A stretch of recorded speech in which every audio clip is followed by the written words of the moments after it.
வணக்கம். தமிழ் ஃபுட் கார்னரில் இன்றைக்கி டர்னிப் சப்ஜி பண்ண போகிறோம்.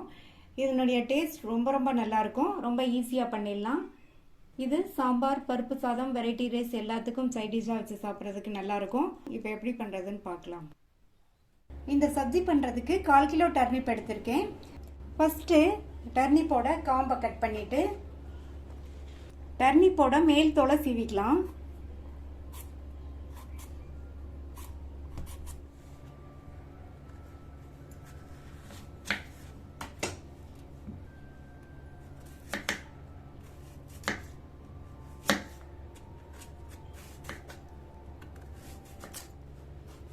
சப்ஜிக்கு சதுர துண்டுகளாக கட் பண்ணக்கூடாது.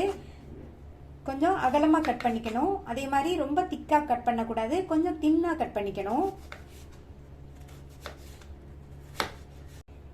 இந்த மாதிரி சைஸில் இந்த திக்னஸில் எல்லாத்தையும் கட் பண்ணி வச்சுக்கலாம். ஸ்டவ்வில் ஒரு பேன் போட்டிருக்கேன். அதில் 1 டேபிள் ஸ்பூன் எண்ணெய் சேர்க்குறேன். எண்ணெய் சூடாகட்டும். எண்ணெய் சூடாயிடுச்சு. அதில் ஒரு பெரிய சைஸ் பெரிய வெங்காயத்தை கட் பண்ணி சேர்த்து இந்த வெங்காயத்தை 1 நிமிஷம் போல் வதக்கி விட்டுக்கோங்க. இப்போ 1 நிமிஷமாக வதங்கிடுச்சு. இதில் 1 டீஸ்பூன் இஞ்சி பூண்டு பேஸ்ட்டை சேர்த்துட்டு இதனுடைய பச்சை வாசனை போக வதக்கிக்கங்க. இப்போ 1 நிமிஷமாக வதங்கி இஞ்சி பூண்டு விழுதோட பச்சை வாசனை போயிடுச்சு. அடுத்து இதில் கறிவேப்பிலை சேர்த்துட்டு லைட்டாக ஒரு பரட்டி விட்டுட்டு கட் பண்ணி வச்ச டர்னிப்பை சேர்த்துக்கலாம்.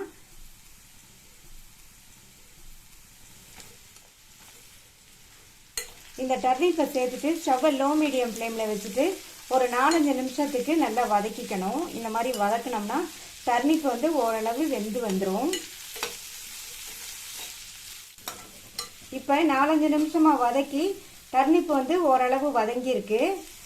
இந்த மாதிரி டர்னிப்பை கொஞ்சம் அகலமாக மெல்லிசான பீஸாக கட் பண்ணிக்கிட்டிங்கன்னா நல்லா ஈஸியாக வதங்கிடும். அடுத்து இதில் கட் பண்ண 2 பச்சை மிளகாவை சேர்த்து மறுபடியும் லைட்டாக வதக்கி விட்டுட்டு கட் பண்ண 2 மீடியம் சைஸ் தக்காளியை சேர்த்துட்டு தக்காளியுமே லைட்டாக அந்த மாதிரி எண்ணெயிலேயே வதக்கி விட்டுக்கோங்க.